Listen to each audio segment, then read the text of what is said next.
Radio 50. Interaction. Jérémy Kitori.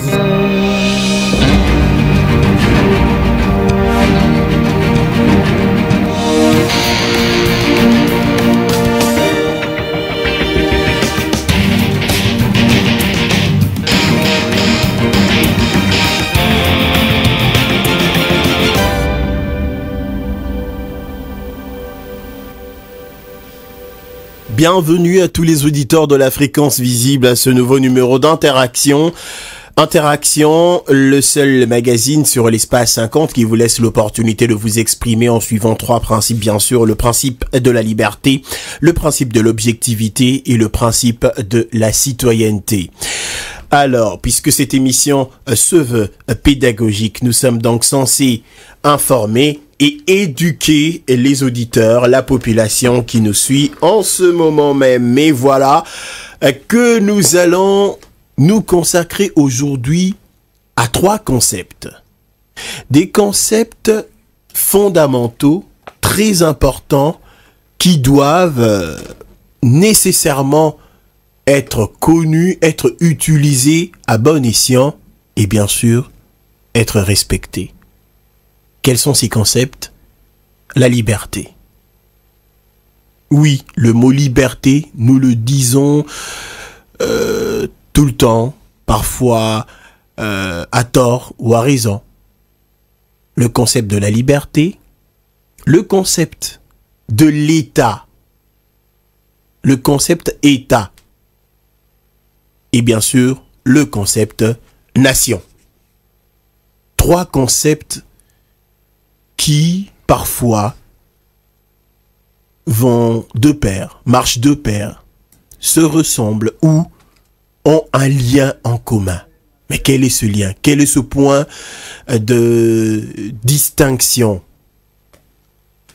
Existe-t-il une corrélation entre la nation, l'État et la liberté?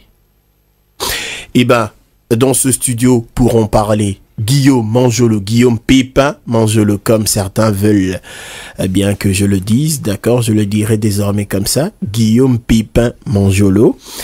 Déjà dans ce studio, moi je préfère le présenter sous sa casquette d'écrivain. Oui, j'aime bien cette casquette-là parce que ça nous ramène à la culture, à toutes ces belles choses de la vie que nous semblons oublier. Guillaume Manjolo, bonjour et bienvenue à vous. Bonjour, Monsieur Jérémy. Toujours frais. On fait ce qu'on peut, on fait un peu d'effort, puisqu'il faut même parler à une population, à ceux qui écoutent. Il faut être dans les dispositions requises pour pouvoir venir à eux. Notamment cette fraîcheur que vous dégagez tous les matins. Je vous remercie. Oh, ça j'aime. Voilà, et ben, vous avez déjà vous parlé de la nation dans votre ouvrage intitulé Ma Nation. J'espère que vous allez bien disséquer les différences ou la différence qu'il y a entre la nation et l'État. Et bien sûr, sans oublier le concept de liberté qui est peut-être prêté parfois de façon péjorative à ces différents concepts nation et État. Mais vous allez par la même occasion donner le point de ressemblance, le point commun, la bisectrice, il faut que je le dise ainsi, où tous ces différents concepts nation et État se rassemblent en un point commun, si je peux dire liberté. C'est à vous en tout cas de nous montrer le point de différence et le point de ressemblance. Et qu'est-ce qu'il faut privilégier dans tous ces trois concepts? Alors, Guillaume Manjolo, avant de vous accorder la parole, laissez-moi rappeler le numéro par lequel les auditeurs vont interagir. Mais vous allez interagir juste après la mise au point ou après l'introduction et le développement de Guillaume Manjolo. Il va commencer par définir les concepts et puis il va nous montrer quelle différence peut-on établir parmi ces concepts-là pour que nous puissions avoir une une idée claire, que nous puissions comprendre, cerner avec beaucoup de lucidité ce qu'il veut dire. Comme ça, peut-être que nous aurons nous-mêmes à faire l'étude comparative entre ce qui se vit sous d'autres cieux et ce que nous vivons ici en République démocratique du Congo. Alors Guillaume Monjolo, vous avez la parole.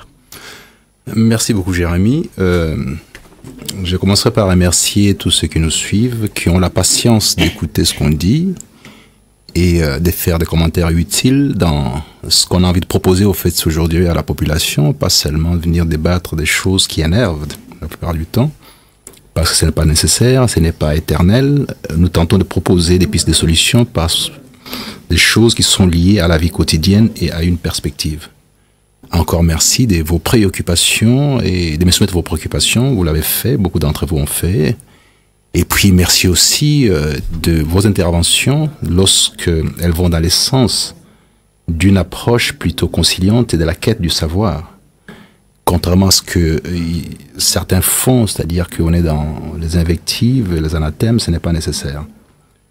Et je profiterai pour commencer par la vision occidentale des choses en ce qui nous concerne en tant qu'Africains. Et que disent, et c'est pour ça que quand vous êtes en face d'un Caucasien, je l'ai dit dans mon texte « Ma Nation », considérez que par rapport aux études ethnologiques de l'espace européen pendant très longtemps, et d'ailleurs dans la formation de ceux qui doivent diriger, on leur inculque dans leur tête une série de concepts clés, une approche qui est fondamentalement liée à ce qu'on appelle la controverse de Valladolid, c'est-à-dire les Noirs n'ont pas d'âme, et par conséquent, c'est un sous-être. Alors là-dessus, vous avez des grands auteurs qui présentent, j'ouvre la parenthèse et je vais la fermer tout de suite, les concepts énoncés par M. Jérémy, on va en parler tout de suite, mais simplement, c'est juste rappeler qu'effectivement, on est en face de qui, lorsqu'on a des prétentions, il faut que cette liberté-là dont on parle, qu'on va devoir parler maintenant, et la nation telle que je propose dans mon texte Ma Nation et l'État qui en découle sont des éléments qu'il faut absolument prendre en considération sous l'angle à la fois de ce que les autres pensent de nous. Alors partant, il y a les grands Victor Hugo, 1802 à 1885, qui dit ceci: que serait l'Afrique sans les Blancs? Rien. Un bloc de sable, la nuit, la paralysie, les paysages lunaires, l'Afrique n'existait que parce que l'homme blanc l'a touché. Ça vous rappelle l'histoire de Sarkozy disant que l'homme noir n'est pas rentré dans l'histoire, ou l'Afrique n'est pas rentrée dans l'histoire. Et puis il y a Guy de Maupassant, que beaucoup ont lu, mais sans savoir que sa pensée profonde par rapport à l'Africain ou à l'Afrique était tout à fait difficile. Il dit ceci, donc, là aussi on donne la date, 1850 et 1893, donc naissance et mort. En Afrique, les filles foisonnent, mais elles sont toutes aussi malfaisantes et pourries que les liquides fongeux des puits sahariens. Donc, chères sœurs, mères, cousines, dans la tête de ceux qui ont vraiment appris au niveau des Caucasiens, voilà ce qu'ils pensent de vous. Ce qui est dit là est faux, mais simplement ils pensent comme ça. Donc il est temps de pouvoir vous armer aussi des arguments nécessaires, et ça, ce n'est que par l'enseignement qu'on trouve ces arguments-là pour pouvoir vous défendre ou pouvoir expliquer ce que vous êtes réellement et dénaturer tous ces concepts qui sont faux. Georges Cuvier nous dit ceci: la race nègre est confinée au midi de l'Atlas, son teint est noir, ses cheveux crépus, son crâne comprimé et son nez écrasé. Son museau, puisqu'il parle d'un animal, son museau saillant et ses grosses lèvres, la rapprochant manifestement des singes, les peuplades qui la composent sont toujours restées barbares, les plus dégradées des races humaines, dont les formes s'approchent le plus de la brute et dont l'intelligence ne s'est élevée nulle part au point d'arriver à un gouvernement régulier. C'est un zoologiste, M. Cuvier. né en 1769, mort en 1832. Montesquieu, les grands Montesquieu, nous dit ceci: on ne peut se mettre dans l'idée que Dieu, qui est un être sage, ait mis une âme, surtout une âme bonne, dans un corps tout noir. Il est impossible que nous supposions que ces gens-là soient des hommes. On commencera à croire que nous ne sommes pas nous-mêmes chrétiens. Donc, là on est toujours dans la controverse des Valladolid et les péchés originels des enfants de Noé, dont l'un a été noirci parce que tout simplement c'était toute la noirceur de ce qui était malfaisant qui était plongé en lui, et par conséquent c'était la suite logique de la race noire. Emmanuel Kant: la nature n'a doté les nègres d'Afrique d'aucun sentiment qui ne s'élève au-dessus de la niaiserie. Les noirs sont si bavards qu'il faut les séparer et les disperser à coups de bâton. Dans Essai sur les maladies de la tête, observation sur les sentiments du beau et du sublime.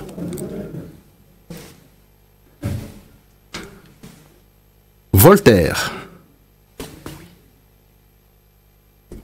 les blancs sont supérieurs à ces nègres comme les nègres les sont aux singes, et comme les singes les sont aux huîtres. Vous voyez la classification qui est tout à fait malheureuse par rapport à ça, mais il est nécessaire qu'on puisse le savoir. Comment est-ce qu'on pense de vous?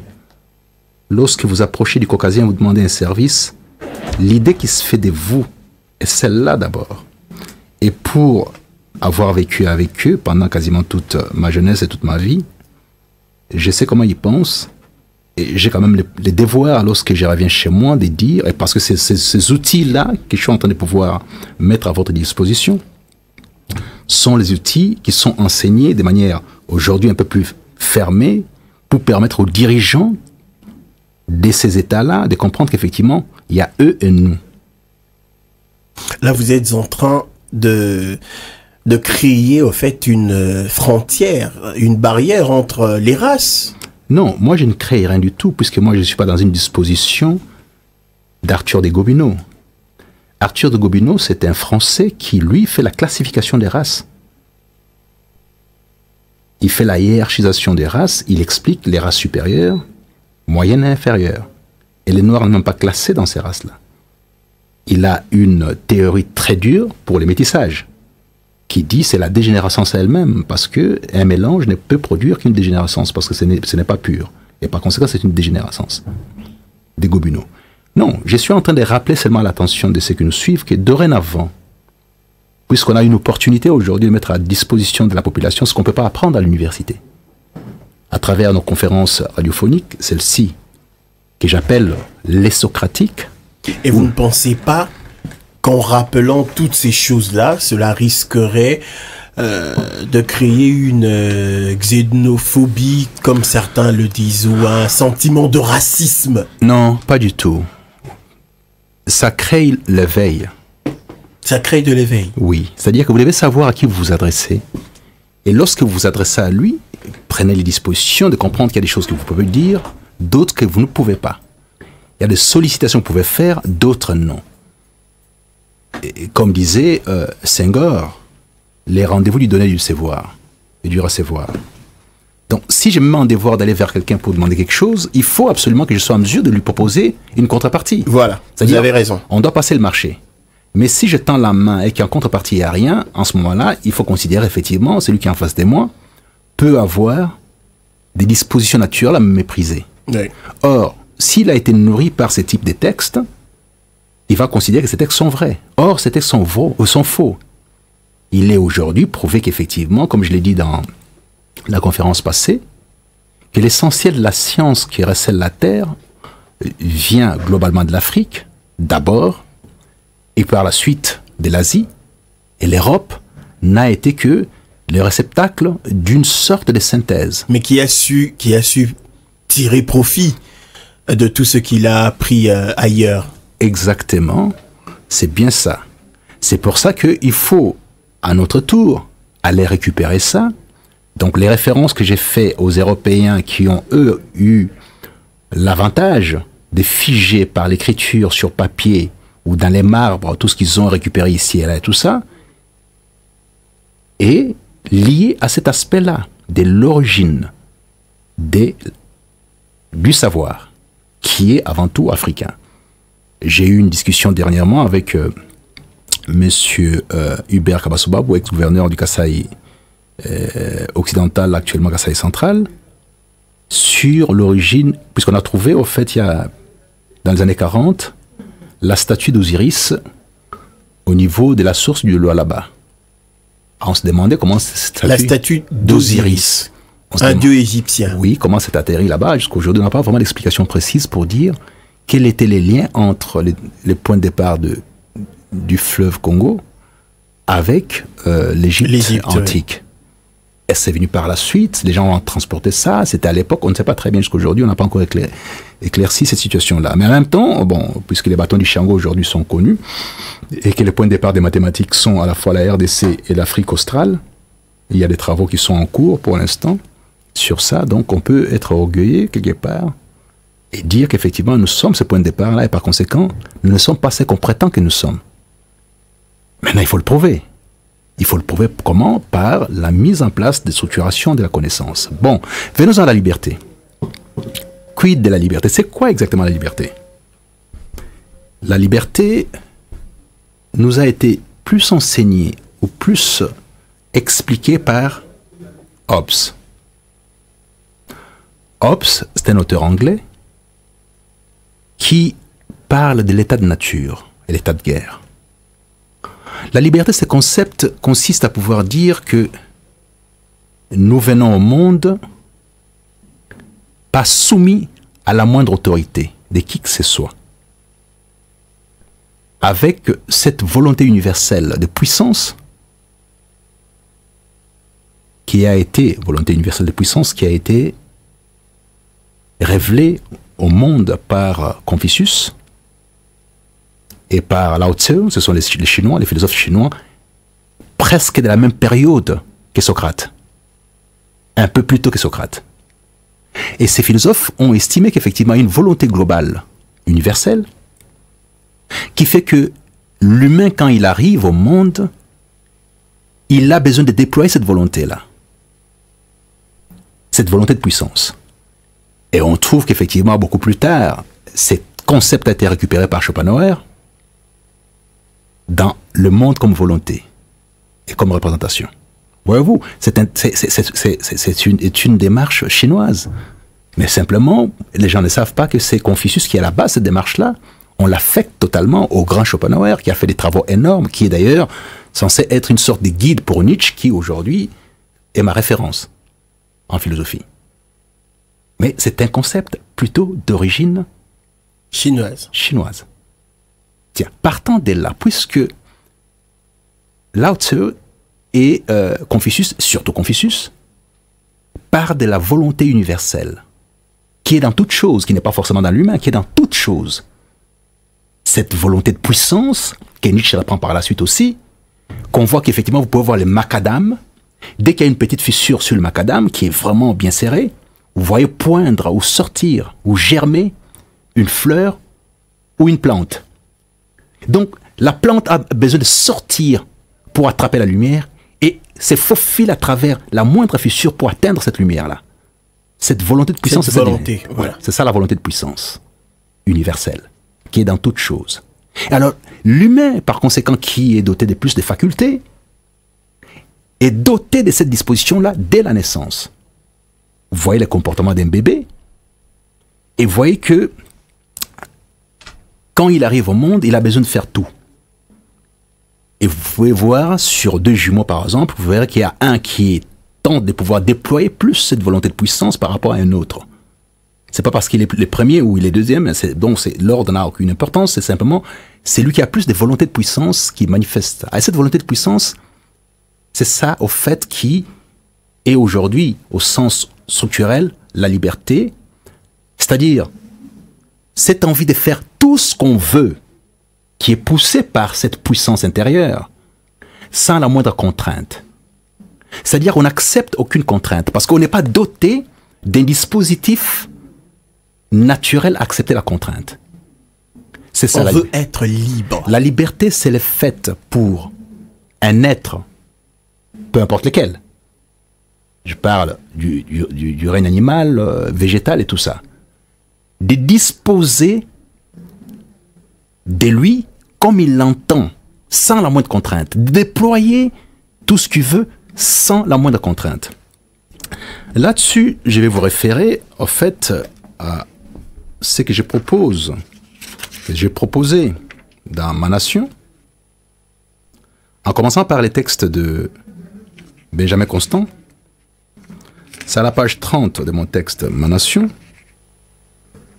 qui aujourd'hui a fait quand même un certain nombre d'études, à la fois dans les cas des formations de certains universitaires et puis des concours de fin d'études universitaires. Mais Benjamin Constant, que j'ai récupéré ici, j'ai fait référence, nous dit ceci assez rapidement. Lui parle du peuple en ce moment-là, puisqu'il colle cette liberté au peuple, mais il lui accorde aussi la nécessité de la responsabilité. En disant ceci, jamais un peuple ne se détache de ce qui est véritablement la liberté. Dire qu'il s'en détache, c'est dire qu'il aime la misère, c'est dire qu'il aime l'humiliation, la douleur, les dénuements et la misère. C'est prétendre qu'il se résigne sans peine à être séparé des objets de son amour, interrompu dans ses travaux, dépouillé de ses biens, tourmenté dans ses opinions et dans ses plus secrètes pensées, traîné dans les cachots et sur l'échafaud. Car c'est contre ces choses que les garanties de la liberté sont instituées. C'est pour être préservé de ces fléaux que l'on invoque la liberté. Ce sont ces fléaux que le peuple craint, qu'il maudit, qu'il déteste, en quelques lieux, sous quelque dénomination qu'il les rencontre. Il s'épouvante, il recule. Ce qu'il a boiré dans ce que ses oppresseurs appelaient la liberté, c'était l'esclavage. Aujourd'hui, l'esclavage s'est monté à lui sous ses véritables formes. Croit-on qu'il les déteste moins? Voilà la question qui est posée par Benjamin Constant, que j'ai récupérée et que j'ai commentée par la suite dans mon texte Ma Nation. Il va dans le sens du peuple. Et là-dessus, vous verrez aussi que Étienne Laboissy en parle dans la volonté d'accepter d'être sous servitude, ou la servitude volontaire. Mais recentrons-nous assez rapidement sur ces mots liberté, où on vient de définir qu'effectivement c'est l'absence de toute contrainte pour laisser se déployer la volonté de puissance naturelle qui est en nous de manière instinctive au premier degré. C'est-à-dire l'instinct naturel de disposer de soi comme on l'entend sans la moindre contrainte, c'est ça la liberté. Alors, à quel moment nous concédons? Et c'est là où j'ai besoin de rappeler encore Hobbes. Hobbes appelle ça, cette nécessité que chacun a de disposer de lui, ou cette disposition de soi, tendant à pouvoir déployer tous les effets de ses désirs, la cruauté, les viols, les vols, l'accaparement des biens d'autrui. C'est ça la liberté. Mais cette liberté-là fait de l'homme un loup pour un autre homme. Il s'entre-dévore. Ça s'appelle l'état de nature. Nous sommes dans l'état de nature. Chacun fait ce qu'il veut. Et alors, comment on fait maintenant pour régler ça? Alors, en ce moment-là, non, on dit, on est censé pouvoir restreindre nos libertés. Mettre des garde-fous, des paravents, protéger, tout ça. Dit non, on ne peut pas aller jusque-là. Il faut que chacun d'entre nous, et ça, Max Weber fait un travail là-dessus, pour recentrer nos libertés, dire que qu'est-ce qu'on a de plus cher, au fait, dans cette soif effrénée de déployer la volonté de puissance qui est en nous. Qu'est-ce qu'on a de plus essentiel? C'est la vie, notre propre vie. Et par conséquent, nous devons la protéger. Quel est l'intérêt de déployer toute la volonté de puissance qui est la sienne, si au terme de ça, celui qui est plus fort que vous tue? Quel est l'intérêt de laisser au plus fort l'autorité d'agir en permanence en tuant les autres parce qu'il est le plus fort? Mais attention, plus fort ne veut pas dire, au sens des Hobbes, les plus grands, les plus costauds, non. Parce qu'il dit aussi que, regardez au terme des guerres, ce sont les plus petits, les rats, qui se retrouvent encore en vie, parce qu'ils sont plus malins. Parce qu'il ne s'agit pas simplement de pouvoir être fort physiquement, mais il faut être aussi malin pour pouvoir résister. et dribbler, y compris les plus forts, pour pouvoir s'en sortir en cas de guerre. Par conséquent, il y a la force physique d'une part, c'est vrai, mais il reste aussi vrai que l'intelligence subtile de s'autoprotéger en dribblant les autres est aussi une force, même la plus grande. Alors, pour éviter d'une part que les plus faibles qui s'organisent en termes des malignités pour pouvoir survivre et les plus forts qui déploient leurs muscles, leur puissance physique, pour restreindre toutes ces possibilités de contentieux et cette démarche belliqueuse en permanence, l'homme étant l'homme pour l'homme, on fait comment? Étant loup pour l'homme plutôt, on fait comment? Alors il propose une piste, la première, la plus intéressante. Parce que bon, j'ai pas voulu remonter les temps pendant la période grecque, c'est pas nécessaire. Puisque nous devons gagner le temps, oui. Oui, on doit se limiter à une période qui est plus proche de nous par rapport à ce que nous appliquons aujourd'hui. Oui. Il dit, je propose les Léviathans, au centre de la Bible. Il dit, les Léviathans, ce serait le chef suprême qui ne doit rendre des comptes à personne. Là aussi, il y a une faute terrible dans ce que propose Hobbes. Mais en même temps, il vit sous dictature, il doit dire que bon, il ne peut pas attaquer un roi qui veut proposer comme Léviathan. Et je signale aussi au passage que la philosophie politique moderne et son applicabilité dans les institutions, les maîtres à penser, c'est Hobbes. Alors Hobbes, quand il propose ça, il dit, voilà, le Léviathan aura pour mission de nous apporter la protection. On payera pour ça. Les taxes, hein, les fameuses taxes. L'impôt. L'impôt doit être institué pour pouvoir payer, donc solliciter notre protection de la part du Léviathan. Il sera le seul à disposer de la force. Les libertés. De la force publique. Ok. De la force publique. C'est lui seul qui peut disposer de la force publique. On les paye, il nous protège. Mais en même temps, il se limite à nous protéger par rapport à l'intrusion des uns des autres dans la liberté des uns des autres. Simplement. Mais en même temps, il laisse se déployer les restes des libertés. J'entreprends comme je veux pour gagner plus. Mon industrie a produit un peu plus parce que l'homme n'est pas l'égal de l'homme au sens structurel du terme. Nous sommes égaux devant les règles, mais nous ne sommes pas égaux les uns des autres. C'est une fausse idée de penser qu'il y a une égalité. Il n'y a ni égalité de beauté, ni égalité de force, ni égalité de puissance, ni de corpulence. Il n'y a aucune égalité. Il y a simplement égalité d'âme au sens chrétien du terme. On peut mettre une âme pure dans un corps malingre. On peut mettre une âme complètement moche, complètement satanique dans un corps très très fort. Donc à ce niveau-là, qui est un niveau dogmatique, c'est pas un autre sujet. Mais simplement, il faut faire la part des choses. L'idée de l'égalité, il faut que les gens comprennent que l'égalité, c'est devant les règles. Nous sommes égaux devant les règles. Devant mais la loi. Nous ne sommes pas égaux les uns les autres au motif qu'il y a une certaine égalité. C'est une fausse idée très moderne que je classe dans les considérations inactuelles. Parce que je suis dans les considérations inactuelles, c'est-à-dire que je suis en contre-position de tout ce qui est dit pour faire bonne figure. Donc ce que je viens de faire ici, pour ceux qui nous suivent, ça s'appellerait une incursion inactuelle. Donc je vais mettre quelque chose dans les discours et j'appelle ça une incursion inactuelle. Dixit toujours Nietzsche. Donc, ayant dit ça, Hobbes, il dit voilà, donc on va devoir faire compartimenter, il a le pouvoir, il nous protège, il nous sécurise, il nous laisse entreprendre comme on a envie d'entreprendre, il évite qu'on puisse s'entretuer et on lui paye les taxes pour ça. Ça s'arrête là. Et il reste là éternellement. Il ne doit pas être élu.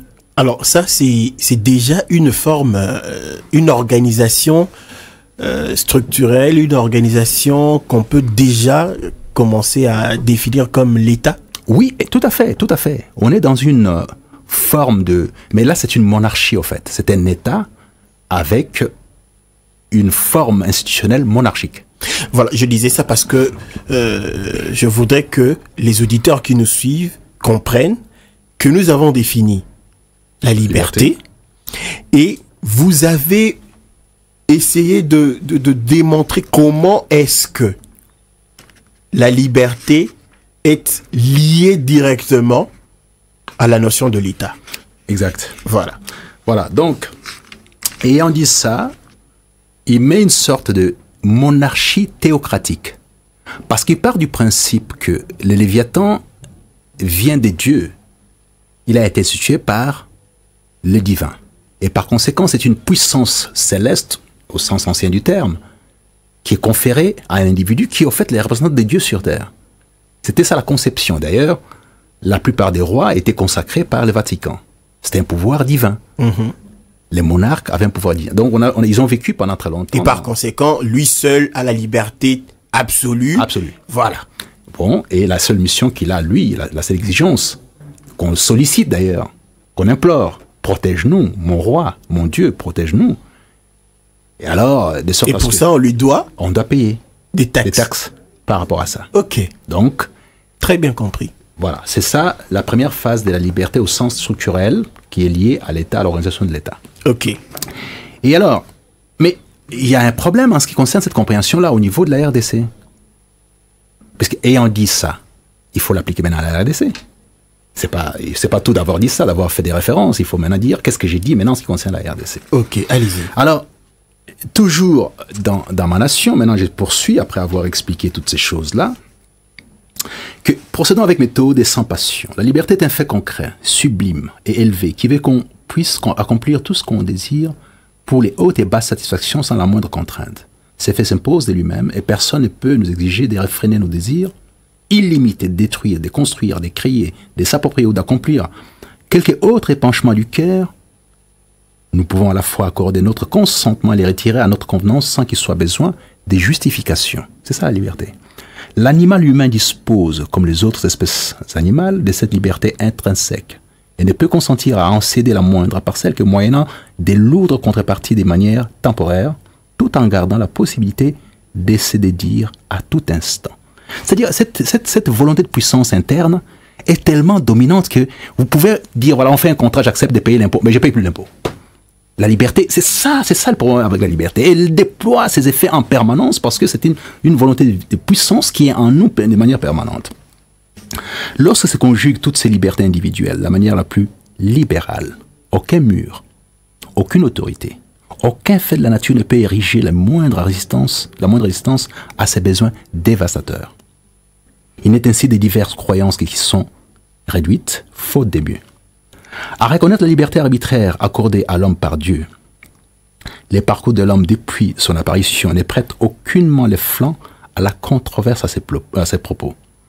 Il a fallu attendre la socialisation pour que l'homme, dans l'écart des conventions, concède, dans certaines limites, sa liberté contre un avantage majeur, sa vie. Ok? Là, on a la construction. Alors, ceci est la première étape de la prise de conscience si l'on considère que domestiquer un félin, animal dont on sait avare de sa liberté, nécessite une négociation pointue pour obtenir sa soumission dans la mesure où les dompteurs mettent à sa disposition la nourriture, aménagent une structure pour son repos, et chaque service demandé à l'animal correspond à une récompense. Il n'empêche que les dompteurs ne peuvent s'épargner d'être sur le qui-vive pour peu que les félins veuillent rompre la convention. Au fond, les dompteurs savent pertinemment que la soumission n'est pas acquise, de sorte que à tout moment, l'animal peut se retourner contre lui.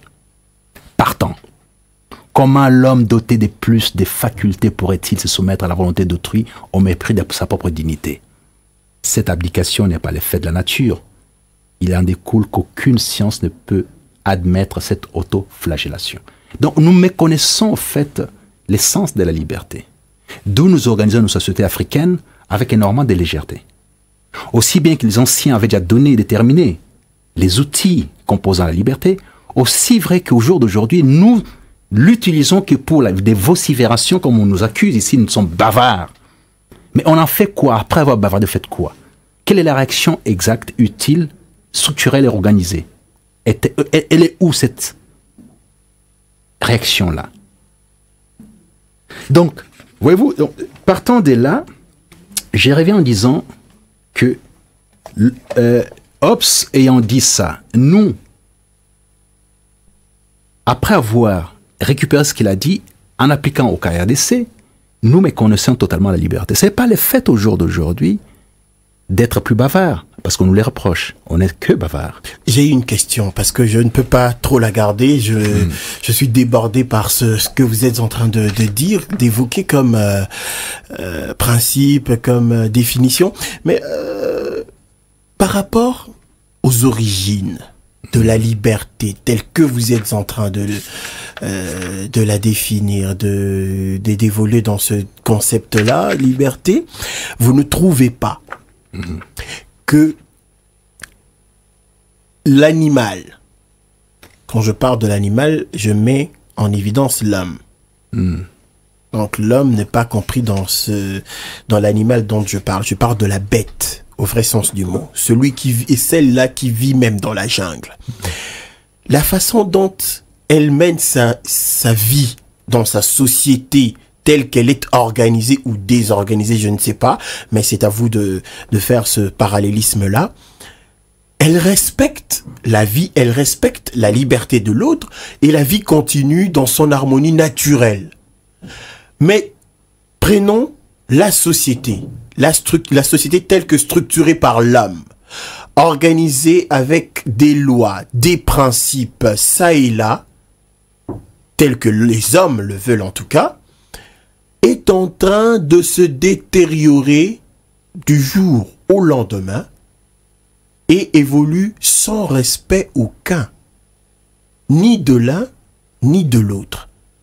Alors qu'il y a plein de règles pouvant limiter les dégâts, pouvant faire en sorte que la société, la vie vécue en société puisse être harmonieuse et meilleure. Mais pourquoi est-ce que nous sentons que les animaux, eux, qui vivent dans la jungle, sont beaucoup plus respectueux, vivent en harmonie, vivent paisiblement et organisés par rapport à nous autres, qui sommes civilisés et qui pouvons vraiment faire les choses de façon que la vie soit un paradis sur terre.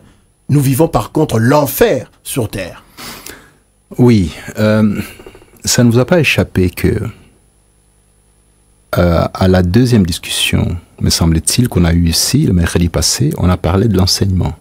Oui. Ou à la première discussion, je m'en souviens, enfin c'est l'un ou l'autre. Simplement, c'est l'éclairage nécessaire pour comprendre comment est-ce qu'on doit fonctionner en société. Oui. Dès qu'on n'a pas cet éclairage de manière la plus pointue, structurée, on ne sait pas ce qu'est la société. La différence que je vais faire maintenant, puisqu'apparemment, il faut que je me répète par rapport à la volonté de puissance. Allez-y. Chaque être vivant est doté de la volonté de puissance, dixit Confucius, est répété par Schopenhauer, et récupéré par Nietzsche. Et cette volonté de puissance, c'est cette liberté à faire tout ce qu'on a envie de faire. Mais, j'ai dit aussi qu'il y a l'instinct de la survie, qui veut qu'on puisse restreindre certains de ces mouvements, de ces épanchements, pour rester en vie. Voilà. L'animal, contrairement à l'homme, a besoin de se nourrir, a besoin d'être dans un environnement où la domination pour les mâles, c'est d'avoir à sa disposition des femelles, n'est-ce pas? Où les femelles cherchent aussi à avoir des mâles qui soient convenables pour perpétuer la race. Ok. Chez les femelles, c'est comme ça. L'être humain a été comme ça pendant très longtemps. Au début des temps, c'était ça. C'est la femelle qui choisissait les mâles qui étaient capables de lui donner la sémence utile pour une procréation utile, qui puisse résister à tout. C'était ça la procédure normalement. Maintenant, quand on a socialisé les choses, l'acte sexuel est devenu, entre autres, un amusement. Mais au départ, ce n'était pas un amusement. C'était de manière ponctuelle, en période d'ovulation seulement, que la femelle se mettait à disposition et choisissait les mâles nécessaires. Quand on avait encore cet instinct animal très profond, sans pour autant avoir une disposition de comprendre les choses, les mathématiques et l'organisation structurelle n'était pas encore disponible. Alors, regardez le comportement d'un lion. Lorsqu'il a mangé, qu'il est répu, il n'attaque plus. Mais l'humain qui a une maison en veut une deuxième, une troisième, une quatrième, une cinquième. Il peut en avoir une centaine. Par plaisir, par avarice. C'est ça en fait. Cet instinct-là est resté dans certains compartiments chez l'humain. Il est plus animal au sens non intéressant du terme. Alors que l'animal s'est restreint. L'animal a ces deux instincts-là en fait qui déploient en permanence. C'est sa procréation pour les femelles, manger et être dans une sorte des groupes qui s'autoprotègent par rapport aux autres prédateurs parce que le danger est permanent dans le monde animal. Ça veut dire qu'ils sont quelque part organisés. Ils sont organisés en fonction des deux éléments, c'est nourrir, procréer et se protéger pour sa propre vie. En fonction des besoins naturels, Oui. des besoins primaires. Les besoins primaires sont à la fois l'instinct Oui. de rester en vie, qui est un instinct tout à fait partagé par le règne animal. Et puis, nous aussi, nous sommes concernés par cet instinct. D'ailleurs, Bien sûr. c'est sur cette base-là que Hobbes déploie son processus du Léviathan. Mais la nécessité de se nourrir, parce que pour rester en vie, il faut aussi se nourrir. Il faut sûr de se nourrir et se protéger contre les autres prédateurs ou les accidents extérieurs. C'est ça l'instinct de la survie. Ça applique la nourriture, d'une part, et le fait de ne pas être agressé par les autres, de se faire tuer par les autres. Mais en même temps, pour faire perdurer la race, il faut absolument la procréation. Voilà. Donc, on restreint quasiment l'espace animal à ces trois éléments. Trois besoins élémentaires. Ok. Nous avons ces trois besoins aussi, Oui. nous. Mais maintenant, nous avons autre chose, parce que notre cerveau est plus élaboré. Il a besoin de beaucoup plus. Mais lorsqu'il n'est pas bien organisé, au sens où il n'est pas éclairé par l'enseignement, il vient des autres permanents. Ou, si son enseignement est totalement limité, tout doucement, il sombre dans un contexte animal sans le savoir. Voilà. C'est ça. C'est-à-dire que vous voyez les comportements de quelqu'un qui n'est pas suffisamment instruit. Il pense que pour vous demander la route, il faut vous insulter. C'est naturel pour lui, parce qu'il n'est pas organisé. Il pense que lorsque quelqu'un passe à la télévision qui n'est pas d'accord avec lui, il faut l'insulter. C'est son ennemi. Voilà. Donc, il va lui coller l'étiquette de l'ennemi au motif qu'il n'a pas pensé comme lui. Alors que, je vous ai dit la fois passée, la contradiction, c'est un signe des hautes cultures. Que vous ne passiez pas contre moi, pareil que moi, c'est très bien, je vous l'accorde. Mais encore faut-il que vous m'expliquiez mathématiquement, au sens scientifique du terme, que vous avez raison. Alors, si votre raison l'emporte par rapport à la mienne, je m'y soumets. C'est ça, un signe des hautes cultures. J'appelle toujours la contradiction, mais pas la contradiction pour contredire, pour se faire entendre, puisque nous avons une démarche au fait d'autosatisfaction dans les quartiers, où les gens sont assis autour d'une radio. Moi, je vais attaquer maintenant, je vais l'insulter. Et alors, les autres applaudissent. Là, ça ne sert plus. Là, on tire une petite satisfaction, je dirais même minable. Ou bien, mon camp a besoin de m'entendre parler, et comme ça, on va m'applaudir. Vous voyez, il y a même des fois des compétitions d'insultes à la télévision. Vous voyez que tel groupe a envoyé telle personne pour insulter, et l'autre a renvoyé une autre, tout ça, et maintenant ça fait le buzz, et les gens applaudissent. C'est un instinct animal, au sens primitif, parce que l'animal n'a même pas besoin de cet instinct-là, il a même quitté cet instinct-là. Il essentialise. L'animal essentialise ses besoins. La survie recommande la procréation, la continuation de son groupe à travers la procréation, demande la protection du groupe et demande la nourriture. C'est tout. Donc, il limite même ses besoins par rapport à ça. Puisqu'il est animal, il n'a pas besoin de faire des mathématiques pour créer des satellites et autre chose, non. Mais nous, on a besoin de ça. On a besoin de ça. Vous êtes contre une règle. Proposez-en une qui soit de nature imparable. Donc, cette liberté, elle est très mal déployée et très mal utilisée. Faute de l'éducation. Faute d'enseignement. Ok. C'est exactement ça. Donc, il est recommandé à ceux qui nous suivent que lorsqu'on doit se poser une question, il faut d'abord avoir fait le tour. N'ayez pas des convictions sur base d'un syllabus. Les syllabus sont les indications simplement. Si vous voulez parler de liberté, par exemple, il vous faut avoir compris que pense exactement Hobbes. Que pensaient les anciens. Vous avez des travaux qui ont été opérés très savamment par Aristote. Et c'est pas lui qui classifie, c'est Andronikos qui classifie. Andronikos reprend tous les travaux, c'est je crois c'est la 7e génération de ceux qui ont suivi les enseignements d'Aristote. D'ailleurs, la grandeur d'Aristote, on le voit aussi avec Alexandre le Grand, parce qu'Aristote est le percepteur d'Alexandre le Grand. Ce qui fait que les conseils qu'il donne à un roi font de ces rois un roi très important, qui a laissé son nom dans l'histoire, y compris Alexandrie, c'est Alexandre le Grand.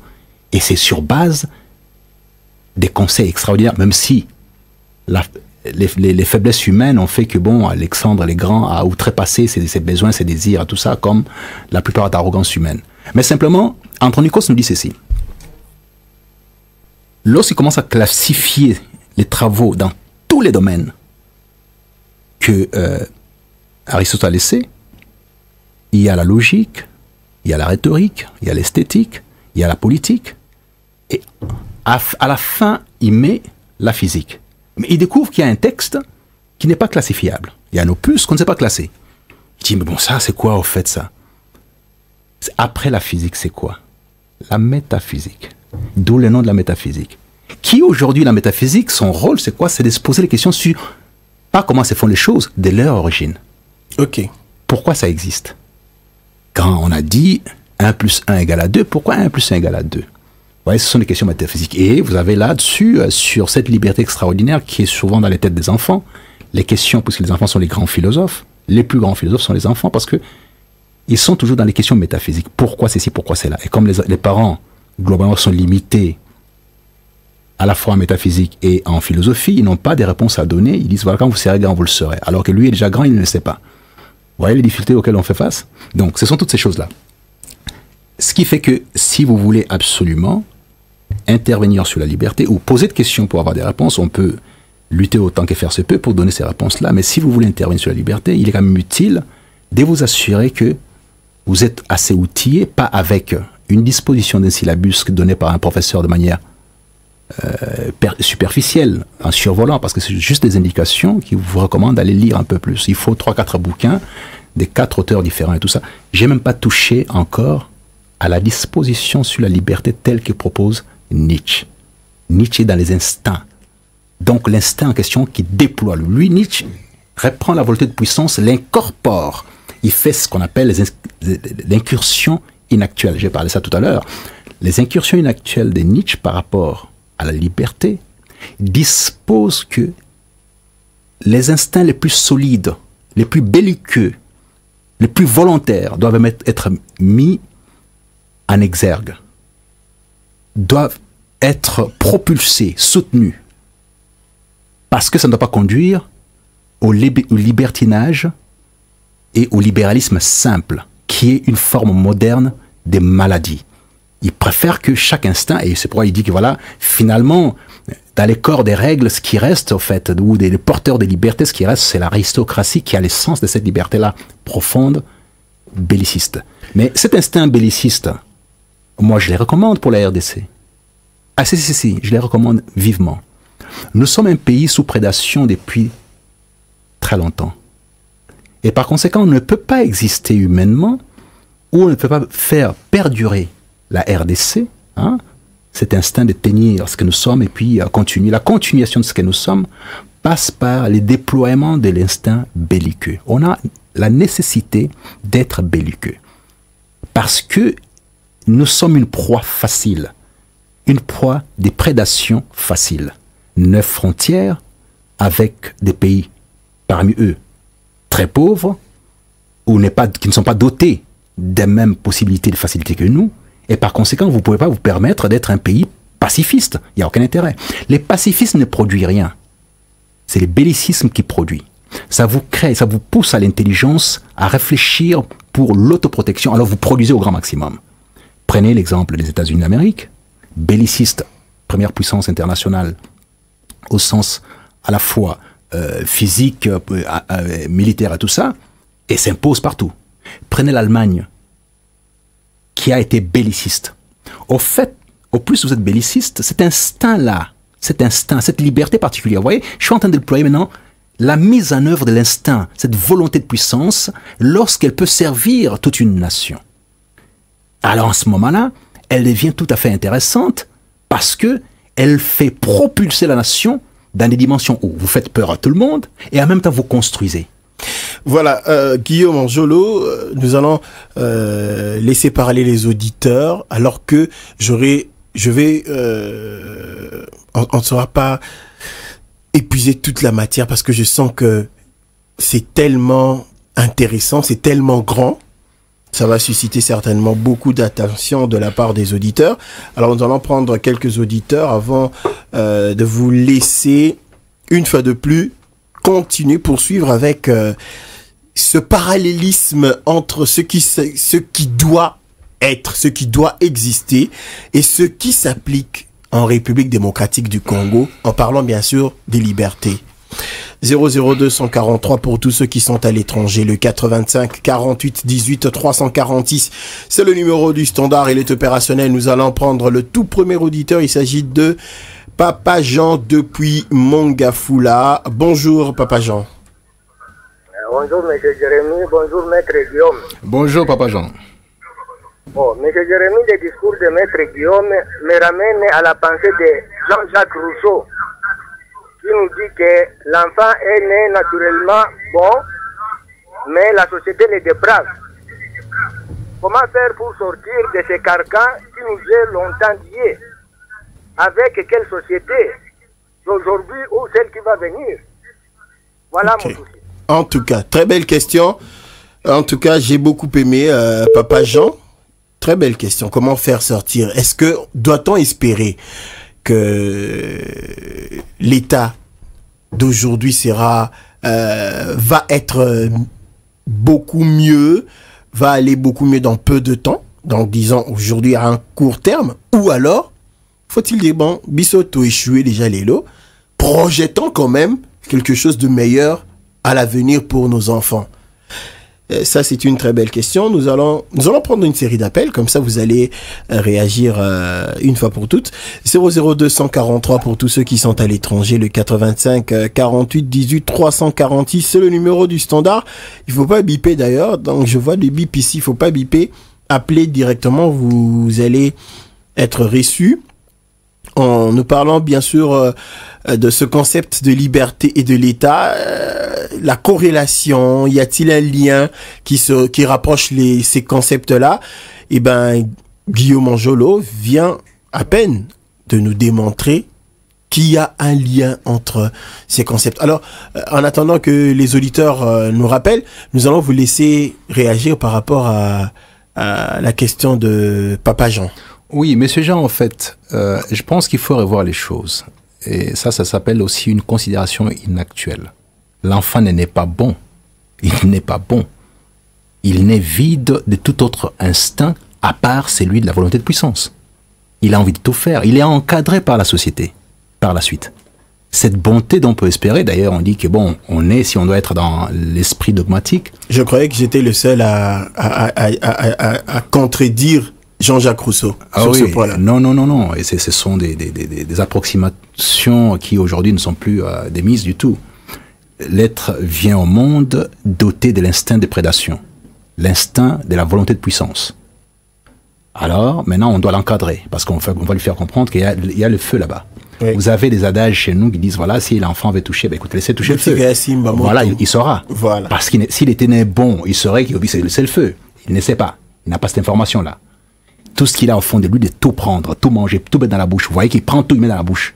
Bah, il n'est pas né bon. La soif de nourrir sa connaissance. Voilà, il a besoin de tout en même temps. C'est pas de nourrir seulement la connaissance, c'est plutôt cette volonté de puissance qui se déploie en lui, qu'il faut limiter en tapant sur les doigts. Non, pas ça, pas ça, pas ça, pas ça. Et tout doucement, il commence à comprendre que je suis dans une société. Cette société a des règles. Ces règles, c'est me protéger moi-même et aussi que les autres se protègent. Voilà. Donc tout doucement. D'ailleurs, si on doit aller sur les dogmes, vous comprendrez qu'effectivement, en ce qui concerne la religion chrétienne, on dit que bon, il y a les péchés originels. Oui. Donc ce qui fait qu'il n'est même pas bon. Du temps de Jean-Jacques Rousseau, c'était la même chose. On n'a pas dit que l'homme naissait bon, il naissait avec des péchés originels. Il fallait le baptiser pour le faire partie de ces péchés-là. Donc, par conséquent, cette acception est complètement fausse et plutôt éculée au jour d'aujourd'hui. Et parce qu'il n'avait peut-être pas la lecture exacte de certains aspects de la science par rapport à tout ça. Mais les liens, en fait, bon, l'aspect organisationnel au sens actuel du terme des sociétés étatiques a été proposé par John Locke. John Locke, dans les gouvernements civils 1 et 2, c'est là où il fixe les cadres. Il dit, bon, Hobbes avait raison pour nous déterminer les libertés telles que pouvaient se déployer de manière la plus sauvage possible, et comment est-ce qu'on pouvait les limiter à travers un Léviathan. Oui, mais si vous accordez au Léviathan cette puissance-là, c'est pas forcément bon. Et ces passages obligés entre Dieu et les rois pour atteindre les hommes devaient disparaître. Et c'est ce qui a été suivi d'ailleurs par ce qu'on appelle les philosophes des Lumières. Bon, je ne vois pas où est la lumière exactement, qui disent qu'effectivement, on doit transmettre donc les pouvoirs par des dieux au peuple directement. C'est le peuple qui confie à un groupe. Mais ça a été bien spécifié par John Locke. Et John Locke est à la base, au fait, la structuration de l'indépendance des États-Unis. Donc, l'acte d'indépendance des Américains dispose qu'effectivement, en prenant dans les textes, en puisant, Jefferson puise dans les textes de John Locke, qui dit que nous, peuple américain, nous sommes nés libres de la liberté la plus absolue, puisque là, c'est toujours la liberté, oui, la plus absolue, et que personne ne peut nous contraindre à part Dieu. Personne ne peut nous contraindre, sauf ceux à qui on va devoir donner une part de notre pouvoir pour pouvoir nous protéger et nous laisser faire produire les effets à notre industrie, c'est-à-dire nos activités, notre travail. C'est John Locke. Et partant de là, ils disent non à l'Angleterre. On ne se soumet plus à l'Angleterre et par conséquent, on doit devoir faire notre chemin. Il crée les 13 colonies. Il crée alors, en ce moment-là, le processus de l'indépendance pour faire les États-Unis d'Amérique. Donc, c'est le point de départ. Le Bill of Rights part de là. Donc, vous voyez, c'est tiré du texte d'un penseur qui lui-même a corrigé son précédent. Et tout porte à croire, bon, pas porte à croire, mais tous ont un lien avec les libertés. Si, c'est la liberté. Puisqu'ils disent, voilà, notre liberté, donc c'est leur liberté. C'est la liberté, tout simplement. Alors, mais qu'en est-il de nos sociétés ici en République démocratique du Congo? Alors, mais c'est là aussi où c'est intéressant, parce que voilà, je les reprends maintenant dans ma nation, où j'ai fait un parallèle avec les travaux... S'il y a un appel, je ne sais pas, vous pouvez prendre. Oui, on prend cet auditeur. 50 la radio Interaction, bonjour. Bonjour Jérémy, bonjour à Maître Guillaume. Bonjour. Oui, bonjour mon frère. Comment vous appelez ou vous nous appelez d'où? Je suis Monsieur Bolvar, je vous appelle de la commune d'Engalem. Oui, Monsieur Bolvar, on vous écoute. Je demande à Maître Guillaume de se répéter un peu une situation qu'il avait sur ça. Les instincts les plus solides et les plus belliqueux doivent être mis en exergue. Bon, et puis il y a quelque chose qui a continué. Je ne sais pas bien. Et puis il dit que c'est des nids. Ça s'écrit comment et puis il est de quelle nationalité? Merci beaucoup, Monsieur Bolvar de Pingalema. Vous allez avoir votre réponse tout à l'heure. 00243 pour tous ceux qui sont à l'étranger, le 85 48 18 346 085 48 18 346. Nous continuons avec vous, Guillaume Pépin Manjolo. J'aimerais vraiment que vous puissiez donner à Papa Jean ce qu'il attend, parce que il a vraiment envie de savoir qu'est-ce que nous pouvons faire aujourd'hui pour donner solution à tous les problèmes que nous connaissons dans notre société, bien sûr liés aux libertés, ou à la liberté, s'il faut que je le dise ainsi, et comment faire pour que la société à venir puisse s'organiser en respectant ses principes. Premier élément, je vais revenir 1000 fois dessus, ou 1 million de fois dessus. D'abord, l'enseignement. L'enseignement. Dès que les gens sont éclairés, dès le bas âge, par l'enseignement, ils opèrent des choix en fonction de leurs propres sentiments et de leurs propres compétences. C'est que j'ai appelé la fois passée la révolution métaphysique, souvenez-vous. Ok. Chaque conférence que nous faisons ici est liée l'une à l'autre. Ok. Donc, la révolte métaphysique, Monsieur Jean, est nécessaire. C'est une suite logique. Voilà. Vous devez d'abord commencer par donner la connaissance aux gens, éclairer leur raisonnement, leur permettre de pouvoir maintenant additionner, faire les mathématiques de la vie de manière normale, de sorte à ce qu'ils puissent, de leurs propres sentiments, de leur propre être, produire des raisonnements qui soient de nature à faire des choix normaux. Si quelqu'un reçoit de ma part un t-shirt pour voter pour moi, il n'a pas de raisonnement propre. Il raisonne comme les autres animaux à travers son ventre ou les besoins de se protéger en mettant un t-shirt. Si quelqu'un m'applaudit parce que je suis, je sais pas moi, j'ai les cheveux mous et qu'il aime les cheveux mous, mais il n'a pas son raisonnement propre. Il est guidé par un instinct animal encore basique. Si quelqu'un s'associe à moi au motif que je suis de sa famille simplement, au lieu de choisir quelqu'un qui est outillé, c'est qu'il a un problème. Parce que si vous poussez la raison humaine jusqu'au bout, vous verrez très bien qu'à un moment donné, cette raison humaine, de temps en temps, produit ses effets.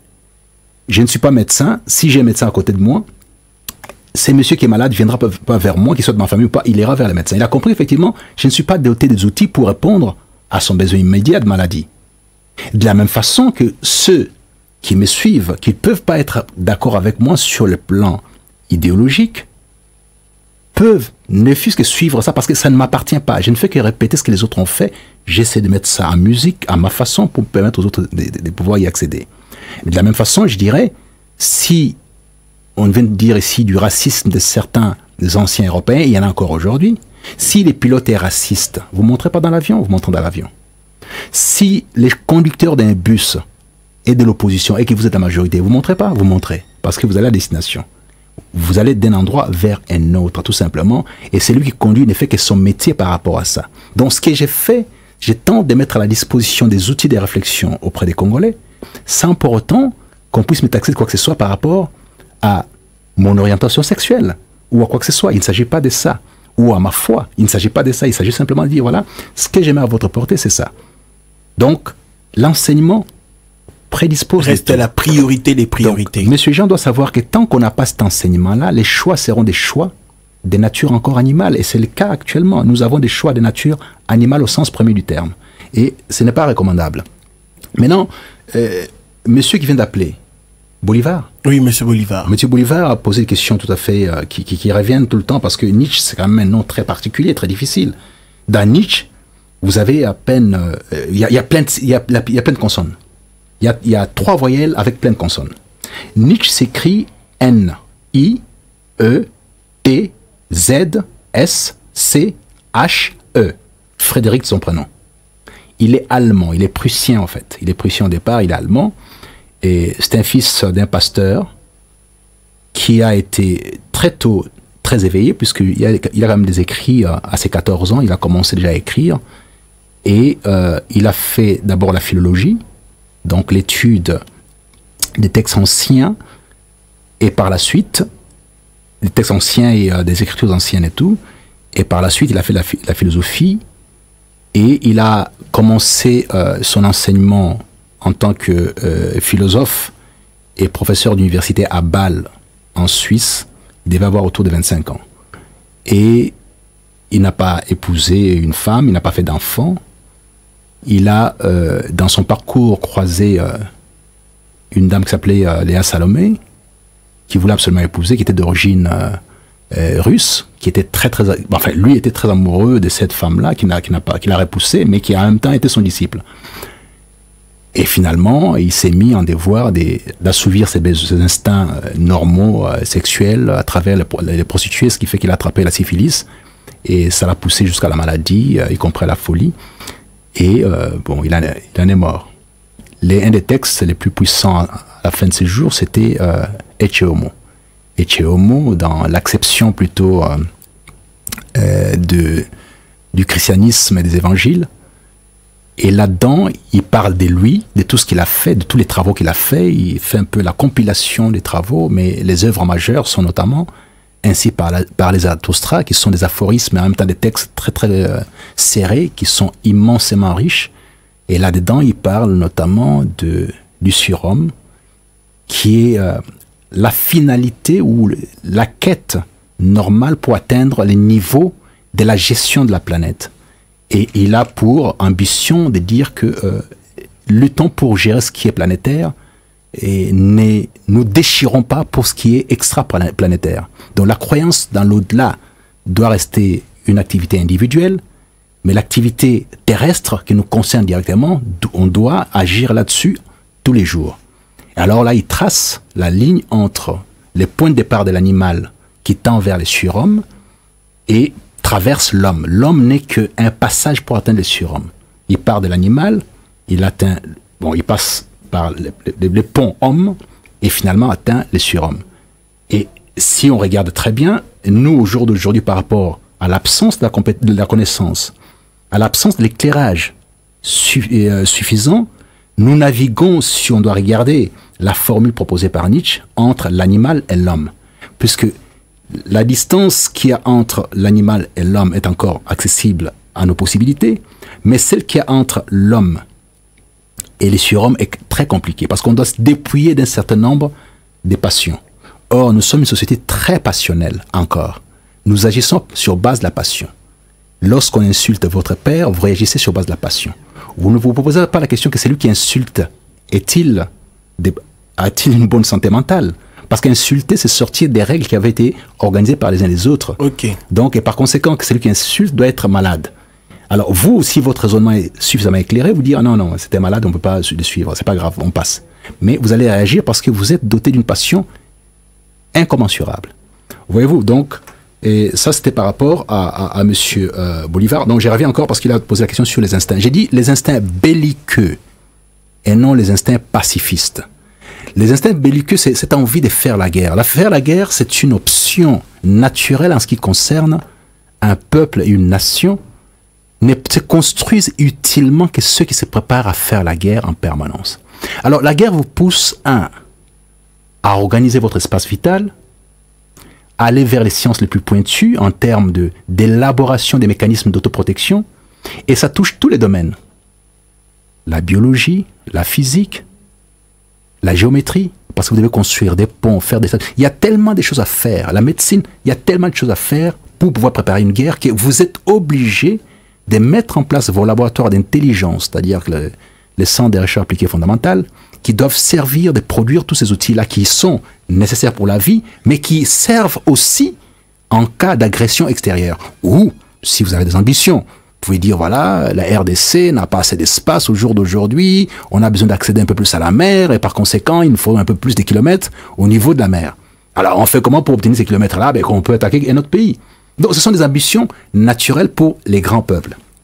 Et alors, là-dessus, puisqu'on est en train de tendre vers la deuxième ou l'avant-dernière partie, il est utile que je puisse faire un lien entre l'État et la République au sens actuel du terme, puisqu'on a parlé des libertés, on a déployé tous les sens des libertés. J'ai dit à la fois les libertés dans une acception commune où les êtres humains se mettent ensemble pour pouvoir dire et évaluer leur liberté. Oui. Et il me semble utile de parler d'abord de l'État avant de parler de la nation. Il faut absolument parler de l'État. Voilà. L'État, c'est quoi? Cette communauté particulière qui est liée par les textes, c'est quoi exactement? Il y a un auteur, Armin Moller, qui a fait sa thèse de doctorat et dans la période de la République de Weimar. Il a fait ça en Suisse. Et il a créé un oxymore extraordinaire que j'ai, pour ma part, récupéré aussi dans ses textes. La révolution conservatrice dans la République de Weimar. C'est sa thèse de doctorat qui est devenue la référence absolue dans ces thèmes-là, qui a été utilisé à la fois par Mme Thatcher et par M. Reagan pour appliquer ça à leur politique nationale et propulser leur pays au sommet de la puissance à la fois militaire, ou être vraiment au sommet, au hit parade de ceux qui étaient les plus forts. Ils montraient leur force. C'est ce qu'ils tentent de faire aujourd'hui, Trump, mais de manière tout à fait maladroite. Et alors, dans ce texte-là, on dit que la création de la communauté passe par deux éléments. Les Volksheil et les Volksgeist. C'est-à-dire l'âme et l'esprit du peuple. Qui sont les éléments, l'âme et l'esprit du peuple qui sont les éléments qui participent à l'organisation d'une société, qui créent cette communauté-là. Alors, l'âme et l'esprit du peuple créant cette communauté font que, dans les textes ici que j'utilise, j'explique ceci. Lorsqu'on a été défait dans des combats, puisqu'on a vécu certaines défaites dans les années passées, antérieures, qu'est-ce qui se passe? C'est lui qui vous a défait, qui vous a battu. Celui qui vous a battu. Doit toujours garder à l'esprit un élément majeur au cas où cet élément est en vous. Alors, à la page 137 d'Émanation, j'ai dit ceci. Quant à la portée du vaillant combattant défait, il a été défait. Donc, les vaillants combattants congolais qui a compris ce que je viens de dire ici, qui a cet instinct ou cette volonté de puissance incarnée. L'effet même de cette perte ne rassure en rien les vainqueurs. dans la mesure où il craindra toujours cette vaillance du fait que ses combattants se sentent investis d'une mission quasi mystique. Il a compris l'essence de son droit. C'est produit des forces intérieures et silencieuses de l'esprit d'un peuple, Volksgeist, ou de l'âme d'un peuple, Volkswille. La source positive du droit et de cette manière, les fondements du droit est assuré. C'est la communauté. La communauté n'est pas une abstraction, c'est un être vivant, réel, quelle que soit la variabilité des institutions qu'il exprime. Donc on a d'abord la communauté, hein, monsieur Jérémy, qui est un être vivant. Et maintenant, il faut l'exprimer à travers les institutions. N'est-ce pas? Donc on va maintenant créer les institutions qui soient en harmonie avec ce que nous pensons être. Les droits n'est pas quelque chose d'arbitraire qui puisse être indifféremment telle ou telle institution, mais les résultats de l'essence intime de la nation et de son histoire. On ne peut pas, lorsqu'on analyse la vérité de l'esprit, l'isoler de la nation. Les droits se maintiennent à toutes les époques dans un rapport essentiel avec la nature et les caractères de la nation. Donc, vous avez d'abord la communauté de l'esprit et de l'âme d'un peuple qui concourt à organiser la communauté. Ce qui fait que la communauté devient un être vivant. Ça devient un être vivant, vous avez compris. Et cet être vivant, maintenant, c'est dote des institutions à sa hauteur, à sa mesure. Ça s'appelle la République, ça s'appelle monarchie, ça s'appelle tout ce que vous voulez. Mais derrière ça, maintenant, c'est ça, donc c'est ça l'État, en fait. C'est ça l'État. Maintenant, pour revenir à la question que vous posiez, lorsqu'on a déterminé ça, on dit, mais la nation, finalement, quel type de nation, lorsqu'on a doté de cet esprit et de cette âme? C'est quoi la nation? Cette volonté commune, déjà, se trouve dans la communauté qu'on vient de définir. Donc, il y a déjà un pilier de la nation qui est là-dedans. Ok.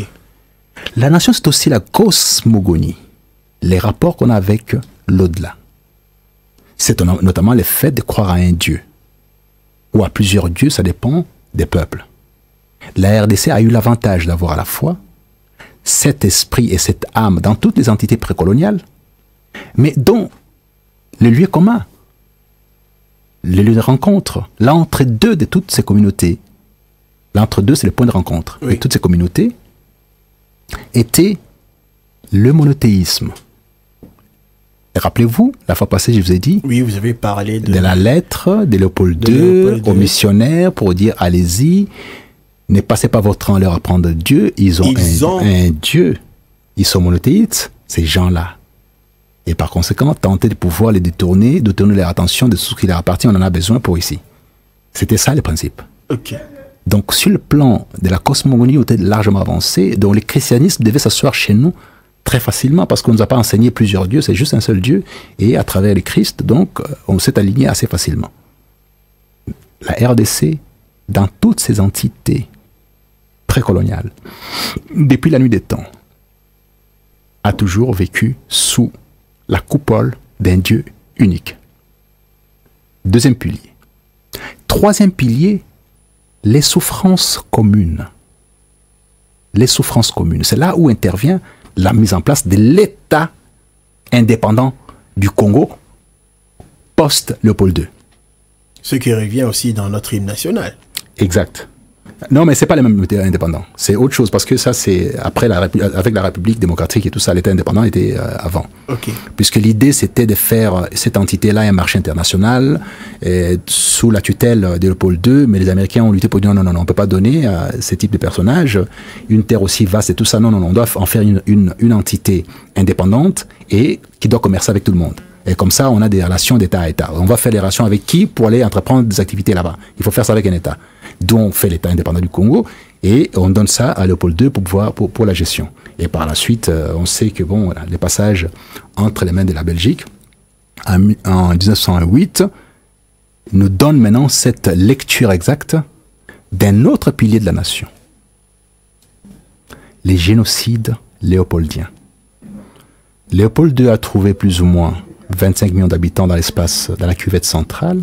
Lorsqu'on a structuré notre espace et qu'on a découpé après Berlin, lorsqu'il cède l'État indépendant du Congo à la Belgique, pour en faire les Congo belges, on découvre effectivement des 25 millions, on est passé à 12 millions. Plus de 13 millions. Qui ont été assassinés, massacrés. Son besoin effréné de l'argent, du caoutchouc et tout ça a fait qu'on a massacré des populations entières. Il me semble utile, lorsque cet esprit, cette âme du peuple congolais, cette communauté mettra en place l'idée première à travers la formation, qu'on attaque la Belgique pour ça. On ne peut pas se limiter à l'histoire de Lumumba. Ce n'est pas suffisant, c'est utile, mais ce n'est pas suffisant. Il faut remonter le temps. Il y a eu un génocide dans ce pays. Parmi les plus cruels, parce que ce n'était pas comme les nazis ont limité aux chambres à gaz et tout ça. Ils ont poussé beaucoup plus loin. C'est trancher les bras, couper les sexes, les faire manger aux gens. C'était une cruauté absolue. Mais partant aussi du principe qu'on ne considère pas comme des êtres humains, donc ils sont partis dans cet esprit-là. D'où d'ailleurs, à Tervuren, à un moment donné, y compris quand la Belgique a récupéré la main de la gestion de notre espace, s'est autorisé à faire des expositions des Noirs à Tervuren, à 2 pas de Genval, hein, pour ceux qui connaissent la Belgique, à 2 pas de Genval. Quand j'ai dit Genval de la honte, c'est parce que tout simplement je considère que si on doit se réunir, c'est pas là-bas. Et si je dis Genval de la honte, c'est aussi en rapport avec ce que les autres disent. Ces gens-là, ils n'ont pas les culots de venir chez nous. Les anciens colons nous demandaient l'aide. L'aide structurante État, oui, d'accord, mais la quête des libertés passant par l'aide des étrangers, ça pose un problème. D'où que cette quête vienne de la majorité, de l'opposition, c'est pas mon problème. Mon problème est que les règles de la science sont celles-là, applicables à toute personne en RDC qui agit de cette façon-là. Qu'il soit de la majorité, qu'il soit de l'opposition. Que la majorité aille acquérir des informations de cette nature-là auprès, ou cette demande auprès des gens qui nous considèrent déjà de cette nature-là. Il faut faire attention s'il n'y a pas une contrepartie de nature à apaiser ou à donner un peu de lustre à notre position. Donc, vous avez l'âme et l'esprit d'un peuple, vous avez les souffrances communes, vous avez maintenant l'espace sur lequel s'exercent toutes ces choses-là. Donc, s'exercent les souffrances, ou se sont exercées les souffrances, et vit l'âme communautaire. Et voilà. Alors là, vous avez... Parce que l'âme communautaire, l'esprit et l'âme communautaire forment l'État, et l'État, donc, c'est un projet. Donc, c'est cette envie de vivre ensemble, d'aller dans la même direction, c'est ça. Ça participe à tout ça. Et vous avez l'espace que je viens de déterminer, les souffrances communes et tout ça. Vous avez là réuni les piliers de la nation. De la nation. Alors, une question directe. Guillaume Anjolo, à vous entendre définir les 3 concepts, on sent effectivement que en République démocratique du Congo, il existe bel et bien un État, il existe bel et bien une nation, chose que beaucoup boycottent du revers de la main. Tozarana étaté.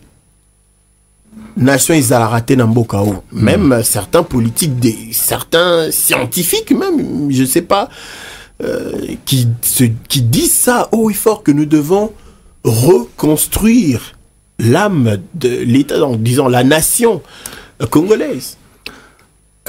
Bon, je ne sais pas, c'est peut-être des écoles différentes de la mienne. Je suis de l'école que je viens de déterminer ici par rapport à un processus tout à fait normal.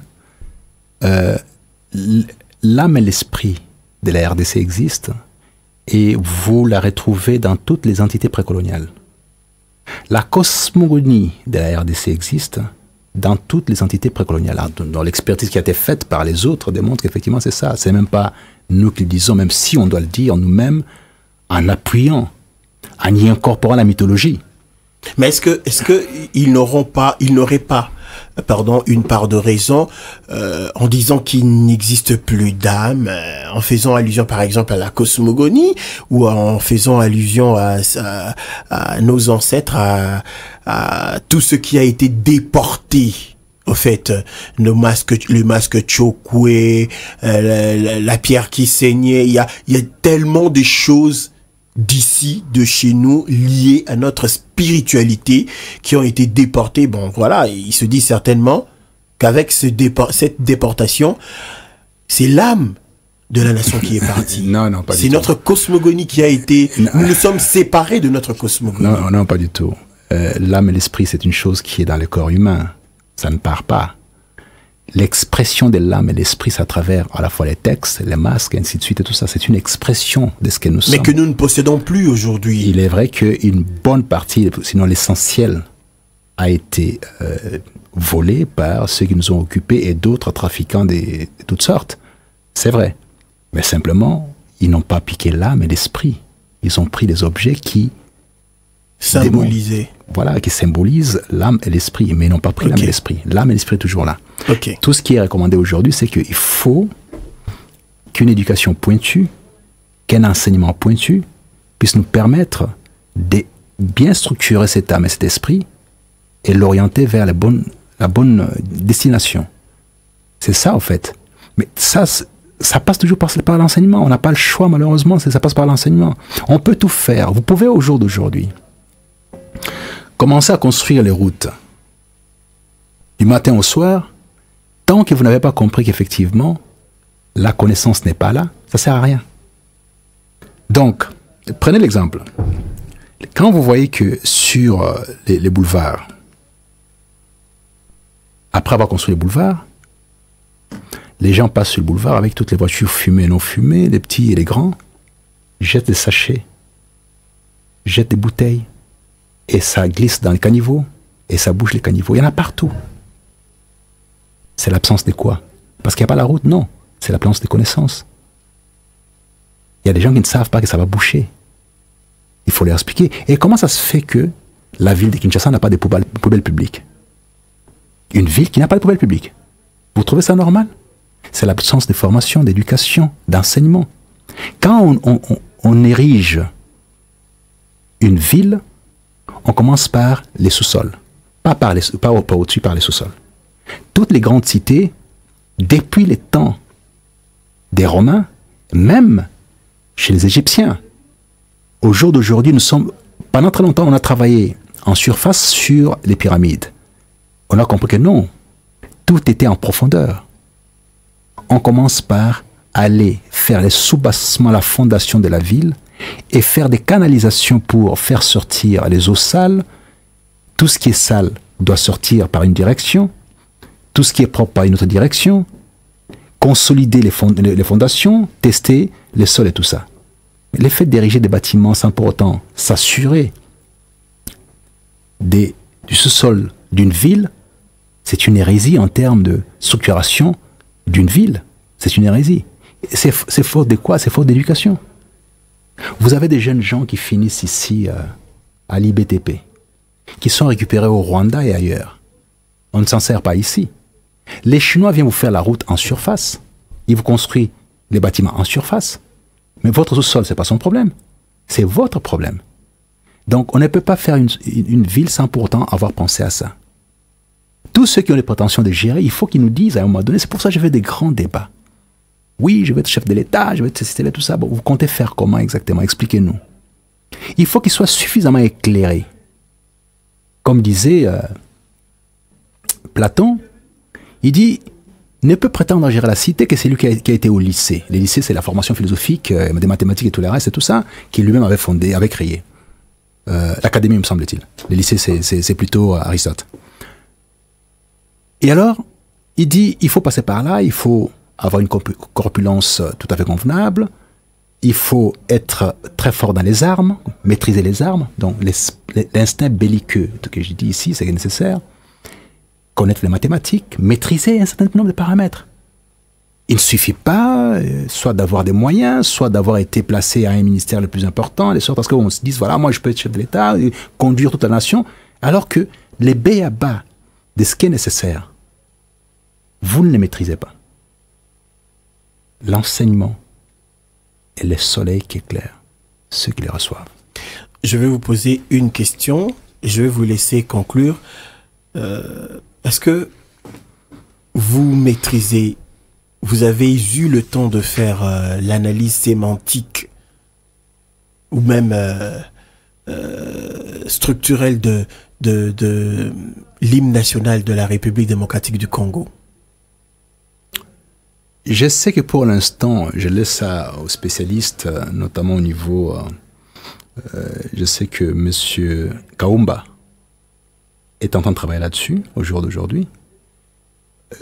Mais la question que je me pose toujours, est-ce que c'est un hymne instinctif ou c'est un hymne composé avec toute la substance requise?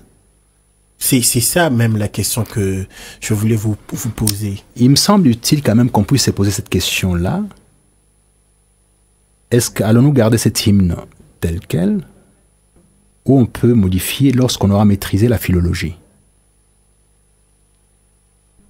Je suis ouvert ou je penche vers l'idée selon laquelle il est utile qu'on aille vers la vraie philologie qui nous explique qui sommes-nous exactement au sens de l'âme et l'esprit dans l'espace ici de la cuvette centrale. Et à cette aune, on aura l'opportunité d'accéder à chaque élément qui nous a composé, l'évaluer et prendre l'essentiel, y compris la mythologie. Ce n'est pas normal qu'un peuple n'ait pas de mythologie. C'est pas normal qu'on dise que de temps en temps plutôt, Kimpa Vita, on la voyait surgir sur un cheval de feu. Imaginez-vous les enfants qui apprennent qu'il y a une reine dans l'espace de la cuvette centrale, dans le royaume Congo, qui surgissait pour faire ses combats. Une reine, j'entends bien, c'est pas un roi, qui surgissait sur un cheval ailé et en feu. Il faut fabriquer ça. C'est la nécessité pour l'âme et l'esprit de construire ce type de mythes. Les autres ont construit des mythes et ils nous narguent avec ça. Voyez-vous comment est-ce que les Américains qui sont partis s'installer de l'autre côté et tout ça ont créé des mythes, Superman, tout un tas de choses.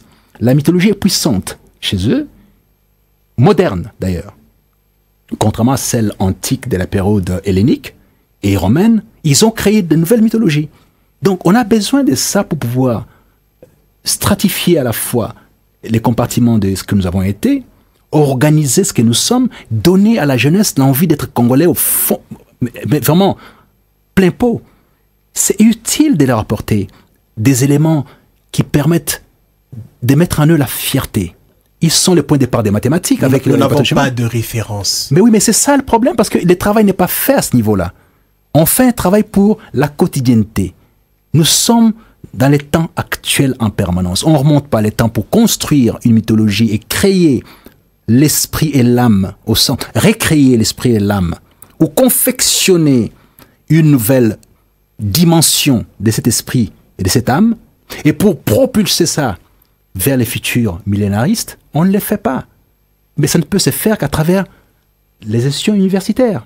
Mais il n'y s'y passe rien, malheureusement. Il n'y s'y passe rien parce que ce n'est pas la préoccupation. Parce que aussi, quelque part, on n'a jamais eu un ministère de la Culture. On a un ersatz des structures qui s'appelle ministère de la Culture, mais c'est pas un ministère de la Culture. J'aimerais vraiment que nous puissions parler de cette question prochainement, parce que c'est une question qui touche les sensibilités. C'est primordial, c'est essentiel. Tout ce que nous disons est essentiel. Vraiment, il faut que ça vaut la peine d'être débattu. C'est dans des pareilles tribunes, c'est dans les pareils cadres que les lanternes sont éclairées et qui nous permettent d'ailleurs de repenser autrement notre façon, notre agir et notre être dans la société. Alors, Guillaume Angelou, vous allez devoir conclure, mais avant tout, je vais lire ce SMS de Monsieur Dofi. Il dit: mes félicitations à mon maître et qu'il n'oublie pas, nul n'est prophète chez soi, mais qu'il fasse tout à parler aussi le lingala. Merci beaucoup. Il faut vraiment, ça c'est très important, il faut aussi que Guillaume Angelou puisse parler lingala. En tout cas, vous devez vous efforcer. Même Mwanda Mundambo Ekotaka na ba échange oyo, ça fait du bien, ça permet aux gens de vous identifier par rapport à eux et à leur langue. Totalement, vous avez raison, c'est l'âme et l'esprit. Vraiment. Dans l'obscurité absolue, comme nous dit Sun Tzu, les gens, les chats se reconnaissent. Les mêmes peuples se reconnaissent, même y compris dans l'obscurité. Donc, Atana Buto, Congolais, donc, hein, Soso Pembe, comme on dit en Europe et tout ça. Donc, Soso Pembe. Voilà. Donc, ça est, non, il a raison, il a formellement raison. Mais le problème, c'est que mon lingala est tellement encore embryonnaire. Il faut que je fasse des efforts par rapport à ça. Mais les grands malheurs, qui juste après, il faut souligner, c'est que la conceptualisation n'est pas possible. Mais je pense qu'en termes des questions qui nous seraient posées à la prochaine édition, je ferai en sorte de répondre en lingala, en luttant autant que faire se peut, en s'améliorant bien entendu. Ma ben abino, c'est que dès que quelqu'un fait une erreur comme ça, alors il est affecté soit à Sango, soit à Moulouba, soit à Cécile, tout ça, donc c'est un peu compliqué. Mais je me soumettrai à ça, puisque bon, après tout, j'ai de l'épaisseur pour supporter ce type de rires. Voilà. Mais donc, je dois clôturer, n'est-ce pas? Oui, vous devez conclure. L'homme de l'avenir, ce que Nietzsche nous dit, et c'est très beau, je pense que c'est applicable, c'est ce que je propose pour la RDC. Donc, Nietzsche invoque à plusieurs reprises des versions de cette idée dans Ainsi parlait Zarathustra. Alors, elle apparaît par exemple à la fin du deuxième essai de la généalogie de la morale, où il dit, sous la forme de l'homme de l'avenir que Manjolo reprend, dont on peut enfin dire que l'esprit créateur rendu possible par la méchanceté de la connaissance. La méchanceté de la connaissance. Et la grande santé libère la volonté enfin. C'est-à-dire que cette nécessité de relibérer la volonté de puissance qui a été confinée dans une organisation qui est bancale est nécessaire pour faire l'homme de l'avenir. Cette méchanceté de la quête de l'intelligence est là. Cette belliquescence, comme vous le dites. Voilà. Donc, mais soyez méchants pour la quête de la connaissance. Et alors, vous serez l'homme de l'avenir. Vous ne pouvez vous affranchir réellement que si vous savez. Or, si vous ne savez pas, vous ne serez qu'un ver de terre, au rang encore animal. L'arc qui part de l'animal au surhumain en passant par l'homme vous autorise à pouvoir être méchant dans la quête de la connaissance, de sorte, ne fût-ce qu'à monter sur le pont. Parce que quand vous êtes arrivé au niveau du pont, vous êtes devenu un homme. Mais encore faut-il que vous atteigniez l'autre rive où se trouve le surhomme. Et ce prix-là est très cher. Donc, passe par la connaissance. Voilà, merci beaucoup à vous, Guillaume Manjolo, d'avoir répondu à notre invitation, et merci aussi à tous les auditeurs de la fréquence visible, surtout ceux qui nous ont joints et pour participer en direct de cette interaction. Malheureusement, le temps nous est imparti.